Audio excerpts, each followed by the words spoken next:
8 years ago, August 8th, 2014, a user by the name of Scott Cawthon had his game approved by the Steam greenlight. This game would be the start of an unforgettable franchise. But how did this all start? Well, we must go back. Scott Cawthon in his early years was a writer, but he wanted to convey his work into something big, something more modern. In the late 1990s, Scott started game design and animation, creating Christian media animations for a company called Hope Animation. Although these animations are hard to find now and are unknown if they still exist, they did help Scott build his career path. Scott later got into video game design and made his first ever game called Doofus, and only a few years later would continue making titles such as The Pilgrim's Progress. Scott never really expected any of his games to get popular, he said it himself. He was making games to feed his family, but he did enjoy making games. In a few years, he would be proven wrong. Today, we all know Scott Cawthon as the creator of Five Nights at Freddy's, a game which was much different from his others. The story began when Scott made a mobile game called Chipper & Sons Lumber Co., which would release to Windows in 2015. But Chipper & Sons got mixed reviews from people, with some claiming the game to be utterly terrifying. Terrifying. Utterly But instead of taking the harsh criticism to heart, it inspired Scott to make a game that was meant to be utterly terrifying. Thus, Five Nights at Freddy's was born. When it released on Steam, it didn't have many people playing at first. But one day, that would all change, when a user on YouTube by the name of Markiplier would make a video titled, Warning, Scariest Game in Years, Five Nights at Freddy's Part 1. This brought lots of attention to the game, and shortly, Five Nights at Freddy's was everywhere. Upon this, Scott just had to make a second game, and just 2 months later would release Five Nights at Freddy's 2. This time, the game had the original four looking old and withered, along with shiny new animatronics. It wouldn't take long before fans started theorizing on what the story behind these games was. And in October of 2014, MatPat from The Game Theorist would release his first video on Five Nights at Freddy's. And yet again, only 4 months later, the third game would be released. Scott Cawthon planned for the third game to be the last, but as we can clearly tell today, it didn't stop there. The reason that changed Scott's mind is one you might not expect. In FNaF 3, there's only one character that can kill you, Springtrap, with the others just being phantoms that stun you. That being said, it would make sense to give Springtrap a good jump scare, right? But the fans were discouraged and criticized this jump scare. I mean, he kinda just slides into the camera. So Scott just changed the jump scare and called it a day. Boom! End of the series, right? Wrong.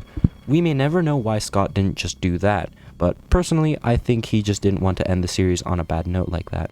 But of course, his plans to continue the series were not publicly said, so the release of Five Nights at Freddy's 4 in July of 2015 made it so much more surprising. It completely flipped the whole story on its head, bringing in these nightmarish characters into the mix. Fans were completely ecstatic, knowing there was more coming to this franchise than what was first thought. Things settled down a bit after that, with fan theories coming to conclusions, but we all know how Scott is, and next year in October of 2016, a one-of-a-kind FNaF game was released. Five Nights at Freddy's sister location was really at the top of all the games. Fans were head over heels as this was probably the best designed FNaF game of its time. It was packed with intense gameplay, much different than the old games. It had mini-games, lots of lore, and even behind-the-scenes content.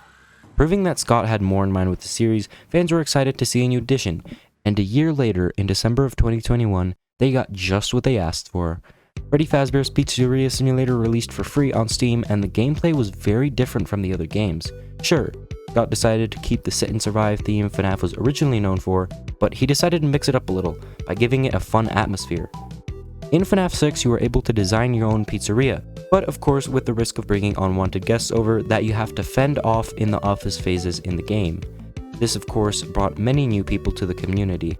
But with the cutscenes in the game bringing a conclusion to the twisted story of FNaF, many people thought this was the end. But today, we all know this isn't true. And just a little while later, Scott teased a new upcoming FNaF game to the fans. A game that features all of the FNaF games combined into one, where you get to spend a night with your favorite characters at a difficulty you can adjust to your own liking. And in June of 2018, Ultimate Custom Night came out. It had hilarious cutscenes, stories from a character we all love, lots of lore, and of course, if you wanted to, you can make the game a living nightmare. But this game was canon to the story, and theorists did some digging and found out that in this game, the main protagonist is living his nightmare forever, in hell. So there it is, the end of FNaF. The end. And that's what everyone thought. Until May 28th, 2019. Just a little while before that, some teasers were found for an upcoming FNaF project by Scott. They were so well hidden that you had to go into the source code of Scott's website to find them. They featured the characters we all know, but with a more lifelike feel to them. This was done on purpose, as Scott Cawthon would team up with a company called Steelwool Studios to release a VR version of the previous games, some of which included extra gameplay that of course would give fans the biggest scares. But Scott's collaboration with Steelwool is very important because it would show that he had big intentions for this series. And big intentions he had, as a whopping 2 years later, in December of 2021, Steelwool finished working on their biggest project yet. Five Nights at Freddy's Security Breach released, and fans were ecstatic. 2 years of waiting for this massive game. Mind you, this that you're seeing right here, this is FNaF. Security Breach even scored itself a December 2021 Player's Choice Award from PlayStation. And then, not long after that, Scott got involved with some Twitter drama and decided it was best for him to retire. His work was done. FNaF has come a very long way, and it has made its mark in history. We will forever be grateful for Scott Cawthon's work. Happy 8 years, FNaF, and of course, thank you, Scott.